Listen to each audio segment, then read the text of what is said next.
Alright, this is the book of Habakkuk, chapter 2, verse 3. For the vision is yet for an appointed time, but at the end it shall speak. Right, the prophecies are speaking. That goes along with measured out the time diligent in itself. Okay. Right? He said at the end it shall speak.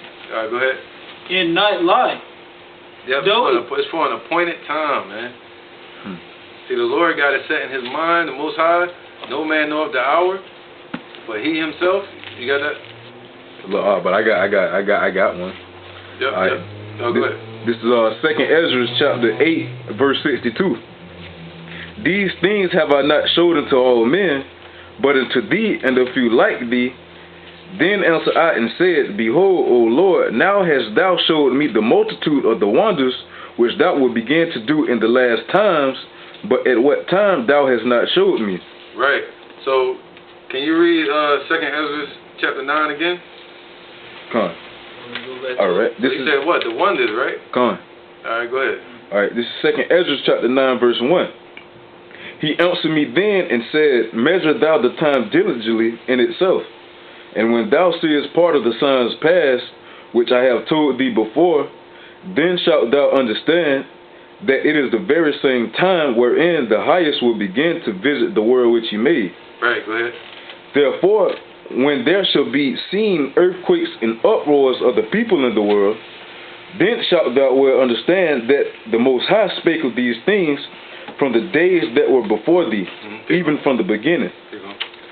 For like as all that is made in the world hath a beginning and an end, and the end is manifest. Even so, times also of the highest have plain beginnings and wonders and powerful works, and endings and effects and signs. Right, man. So the ending is going to be in effects, special effects like the movies, spiritual powers, spiritual things, spooky things, and signs, man. And one of the signs represent the prophecies. All right? And the wonders. Go ahead. Oh, that was it on that, right? You got something else? Come on, that was it. All right, precept. Yeah, precept. You wanted to switch on nobody knows the hour? Yeah. All right. They taking everything else. This St. Matthew chapter 25, verse 13. It says, Watch therefore, for ye know neither the day nor the hour wherein the Son of Man cometh. Right, so we watch what? The prophecies. Are we just watching the sky? He said, Why stand ye here gazing up at the sky? The same Lord that left in the chariot, he's going to return the same way. Right. So he said, when you see these things pass, look up then, because your salvation draws nigh. All right? Go ahead. So what we're supposed to watch is the prophecies. But could we watch it if we didn't have the internet? You would be at home and something could be happening all across the world and you would never know it. So the Lord set it up, the internet. That's why he created the internet, the unicorn, for his word to be spread around the four corners of the earth and for his elect to be able to watch. Have front row seats to this theater. All right? Theos. Go ahead, brother. All right. This is back at the book of Habakkuk, chapter 2, verse 3. For the vision is yet for an appointed time, but at the end it shall speak and not lie. Though it tarry, wait for it, because it will surely come, it will not tarry. Right, we're seeing the wars and rumors of wars. We're seeing all the certain signs happen, and you get excited. Right, stay in that spirit, but stay patient. Be willing to teach in this truth until you're old. Be willing to die in this truth. All right, because he said, though it tarry, still wait for it and hasten the day. All right, but don't fall out the truth. Don't get doubtful. Don't get, it ain't happening. I thought Russia was about to go to war. I thought the dollar was about to collapse. All right, so you fall out the truth and walk away. Yeah, that's a form of being impatient. That's impatient. He's a God of long suffering. Right. You know? And he said, what shall you do when the Lord shall visit you? Precept. Precept, then point. All right. This is 2nd Ezra chapter 4. I'm going to start at 33. It says, Then I answered and said, How and when shall these things come to pass? Wherefore our years are few and evil. And he answered me, saying, Do not thou hasten above the most highest, for thy haste is in vain to be above him. For thou hast much exceeded. Did not the souls also of the righteous ask questions of these things in their chambers, saying, How long shall I hope on this fashion? Right, they was asking the Lord, Yahushua, how long should this be until the end of the world? Is this the end now that you're here? When he was walking with them, they thought that was the end, but the Lord said, no, the end is not yet. That was 2,000 years ago. And now he's saying it again. When you see the signs start to happen, the earthquake, the end is not yet. It's close, but it's still not yet. All right, go ahead. All right, it says, when cometh the fruit of the floor of our reward? And unto these things Uriel the archangel gave them answer and said, even when the number of seeds is filled in you, for he hath weighed the world in the balance. Revelations 71. The number of seeds, right? It says, even when the number of seeds is filled in you, for he hath weighed the world in the balance. By measure hath he measured the times, and by number hath he numbered the times. Right. And he doth not move nor stir them until the said measure be fulfilled. Right, and that's twofold. The times, he didn't stir up anything, and also he didn't stir up our minds yet until the time of the prophecies. All right? Ever since then, everything was going at its course. But then when he sent the angels, he could have made this happen 2,000 years ago. Even the RFID chip. All he had to do was send his angels to bring man to whatever level he wanted them to be at that time. To make the weapons. He created the smith that blew up the coals in the fire. All right? So he had the advanced technology, advanced knowledge. He said, well, knowledge and wisdom is increased. And that's what time we at. And the Lord increased everybody's knowledge. His spirit was poured out upon the whole earth. And who did the wisdom fall upon? The elect children of Israel. And that the spirit was poured out in these last days. You know? Go ahead, brother. With Revelation chapter 1 again? 17? 7 and 1. Alright. This is Revelation chapter 7, verse 1. It says, keep that power. It says, and after these things I saw 4 angels standing on the 4 corners of the earth, holding the 4 winds of the earth, that the wind shall not blow on the earth, nor on the sea, nor on any tree. Verse 2, it says, and I saw another angel ascending from the east, having the seal of the living power, and he cried with a loud voice to the 4 angels to whom it was given to hurt the earth and the sea, saying, hurt not the earth, neither the sea, nor the trees, until we have sealed the servants of our God in their forehead. Right. So even that scripture where it says the Lord dried up the great river Euphrates, what did he do first? He sent the angels first. All right. So he sent his angels, just like in 70 AD, everything was going at its course, and then when the Lord sent the angels, they bring about the prophecies. You see that? So the Lord sent his angels in these times to bring about the prophecies and to stir up the dead, which is these nations, stir up the dead against America, and to stir up the spiritually dead. All right? So he left us asleep until now. Until the last days. All right? Go ahead, brother. Mazan. This is back at the book of Habakkuk, chapter 2, verse 4. Right. Behold, his soul which is lifted up is not upright in him. Yep. But the just shall live by his faith. Yep, the just man is going to live by faith. Faith. The simple man, like Cornelius, the just man, like Noah, they're going to live by faith, man. All right, just like Abraham. The faith is the substance of things hoped for, the evidence of things not seen. To not see Yahweh Shah, but still believe and present your body as a living sacrifice. To keep his laws to the best of your ability. To speak the truth about him. Having faith in the truth and not your own will. All right? And not philosophies of America. Go ahead, brother. This is 2 Corinthians chapter 5. I'm going to start at verse 7. For we walk by faith and not by sight. We are confident, I say, and willingly, rather to be absent from the body and to be present with the Lord. Right. So we walk in this truth. We walking in this earth. This whole time you're allowed to be able to walk in your flesh upon this earth. You know, he said we walking by faith, all right, and not by sight. And that's just it, man. Oh, go ahead, brother. Go ahead, brother. Yea, also, because he transgresseth by wine, he is a proud man. Right. What's that, Revelation 17 again, huh? All right, read that part again, huh? Yea, also, because he transgresseth by wine, he is a proud man. All right, go ahead, brother. All right, this is Revelation chapter 7. I'm going to start at verse 17. Revelation chapter 17, verse 1.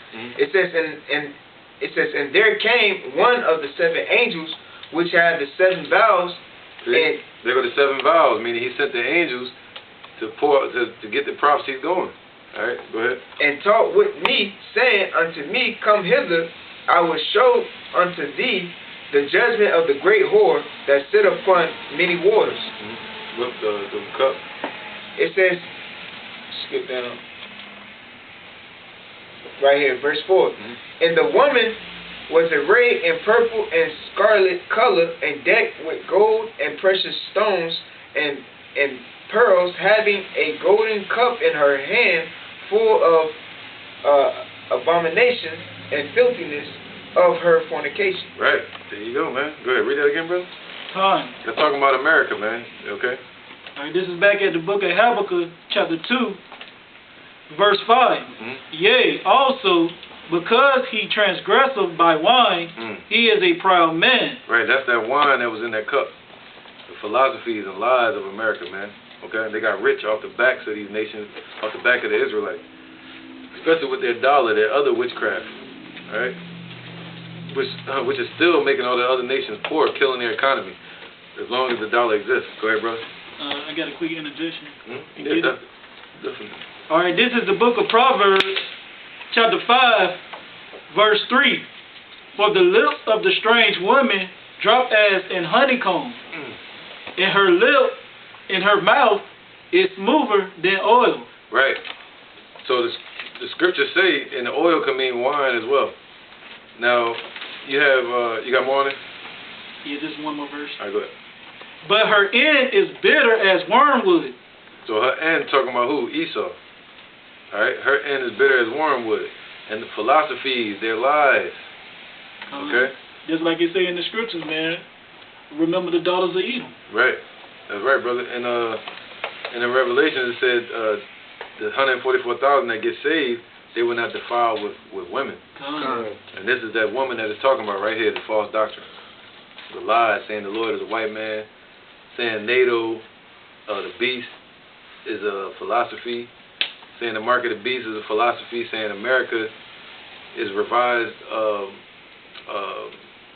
which it is revised Rome, but it's not the revised European Union. Anyway, go ahead, brother. This is back at... you know, the mark of the beast is the RFID chip, and NATO is that beast. All right, go ahead. This is back at Habakkuk chapter 2, verse 5. Yea, also because he transgresseth by wine, he is a proud man. There you go, Esau again. All right, go ahead. The beauty of the Chaldees. The Chaldees represent the witches, the warlocks, the bankers. But their beauty is America. That's their horror.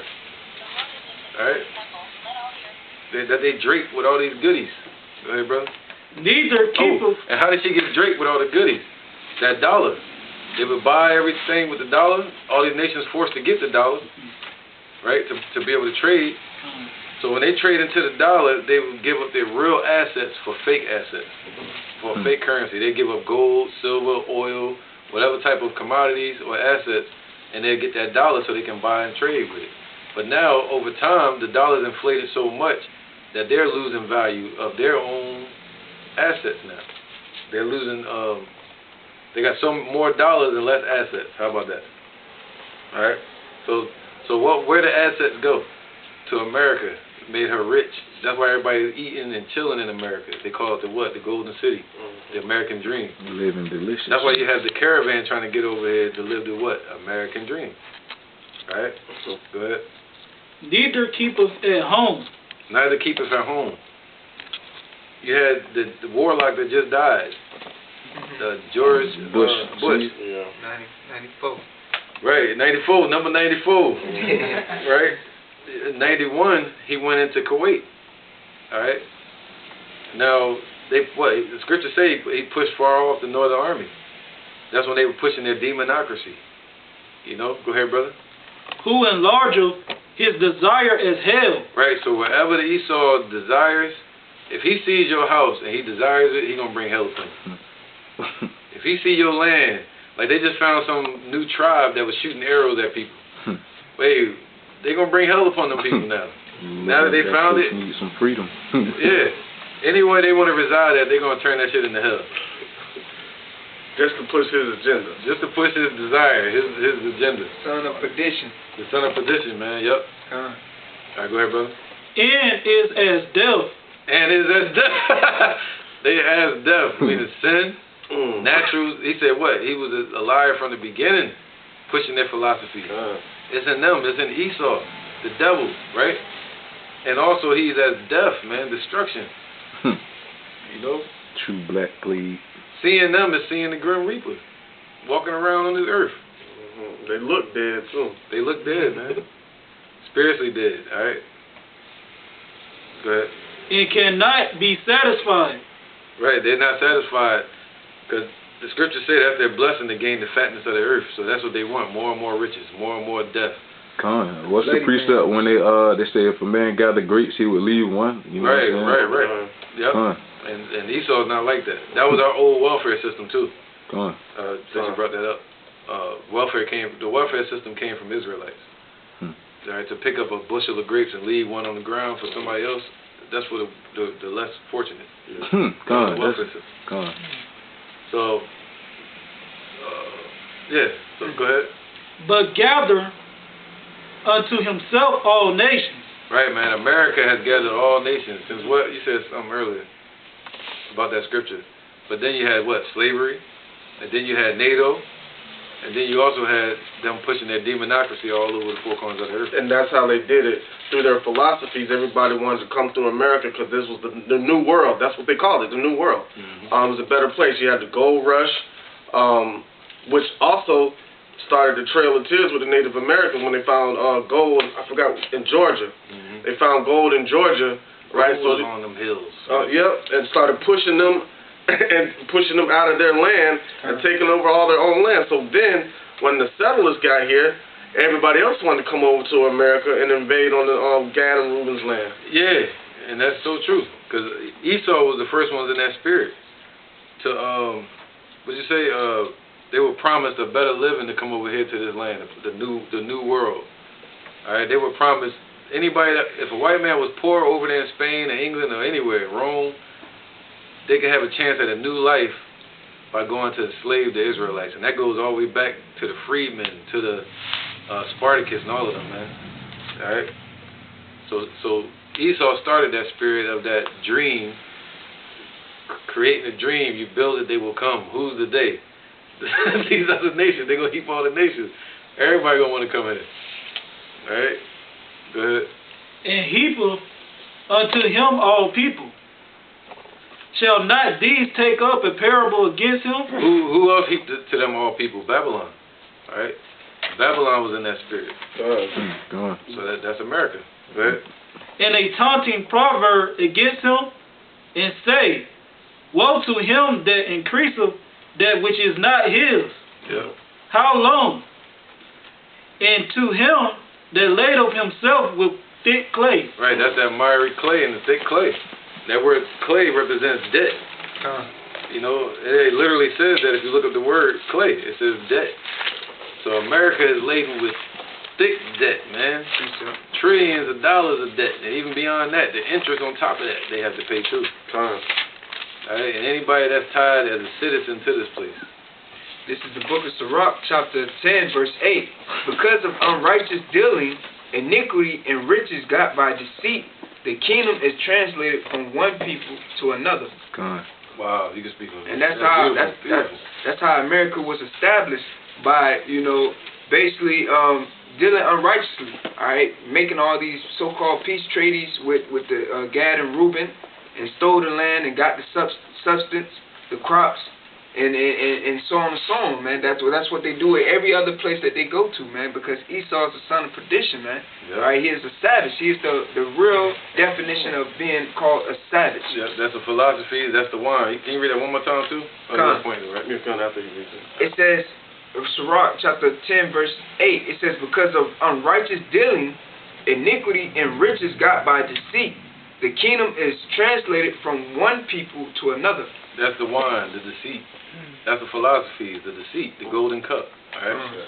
Like, okay, like, in addition to that, I didn't know the first Constitution that was written by Gad and Reuben. Yep. All right, they were trying to settle. Okay, told the settlers, we'll settle on this land. We'll help y'all out, and everything. But we got to go by these laws and ordinances, right? And what did he do? He's like, no, that ain't the way to go. I'm gonna show you a better way of living. All right. Esau always says he can make something better. It was one Native American. He had quoted something. He said, all we did was wake up in the morning, go hunt, and come home and have sex. And the white man told us he could give us a better life. That's all he had to do, you know. But it took his philosophies and his ways, because he's just straight out wicked. What does he do? He deceives, all right, to gain whatever he wants. All right. So the power of deception is how we fell as a nation of people. Quickly, right? Oh, go ahead. Then we're gonna cut that clip. This is Job. This is Job chapter 5, verse 12. He disappoint the devices of the crafty, so their hands cannot perform their enterprise. He take the wise in their own craftiness, and the counsel of the forward is carried headlong. All right, and that's funny because America is one of the enterprises that was built up. It's actually a device that was built. All right, and then you have Nato that was built to keep Russia and China and all these other nations at bay. All right, so all these things were still. But check this out. What does the Most High say? He's gonna take the crafty with his own craftiness. So he doesn't even acknowledge the fact that he's setting himself up for failure. Yep. And what's crafty? Subtlety. Who's more crafty than the serpent? Nobody. Well, let's know the serpent is Esau, so the white man. That's a proverb. There's a way that seems right into a man, but the end thereof are the ways of death. That's right, man. The ways of death, he is as death. Just like what did that Edomite say last week? You know, we have to do depopulation to create a better world. He thinks he can make something better with his own philosophy. So they believe in the Georgia Guidestones. They believe in depopulation of the people that's on this earth. So what's a device? The word device means imagination. So their imaginations, and they use their imagination to form all these entities and weapons against them. Ooh, next clip.